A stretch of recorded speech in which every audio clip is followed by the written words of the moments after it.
वजीर आला तेलंगाना रेवंत रेड्डी ने हैदराबाद शहर के सोमाजीगुड़ा में वाक़ई यशोदा हॉस्पिटल पहुंचकर साबिक वजीर आला व बीआरएस के सरबराह के चंद्रशेखर राव की इयादत की, जो फार्म हाउस के बाथरूम में पैर फिसलने के सबब गिर पड़ने से कूल्हे की हड्डी की टूट गई थी, जिनको ऑपरेशन किया गया वो जेर इलाज हैं। वजीर आला रेवंत रेड्डी के साथ केसीआर के फर्जन कारगुजार सदर व बीआरएस व साबिक वजीर के तारक रामाराव भी मौजूद थे।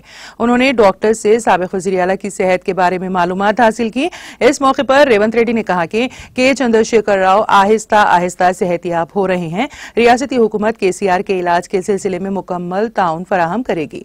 रेवंत रेड्डी ने केसीआर की जल्द सेहतियाबी के लिए नेक तमन्नाओं का इजहार करते हुए कहा कि मेरी ख्वाहिश है कि केसीआर जल्द सेहतियाब होकर असेंबली पहुंचे और अवामी मसाइल पर इजहार ख्याल करें। वाज़ेह है कि डॉक्टरों ने जुमा की रात चंद्रशेखर राव की सर्जरी की। डॉक्टर्स उनकी सेहत पर मुसलसल नजर रखे हुए हैं। गुज़िश्ता रोज वॉकर की मदद से केसीआर ने आहिस्ता आहिस्ता कदम उठाए। इस मौके पर वजीर आला रेवंत रेड्डी के साथ वजीर सिद्दका और साबिक वजीर मोहम्मद अली शब्बीर भी मौजूद थे।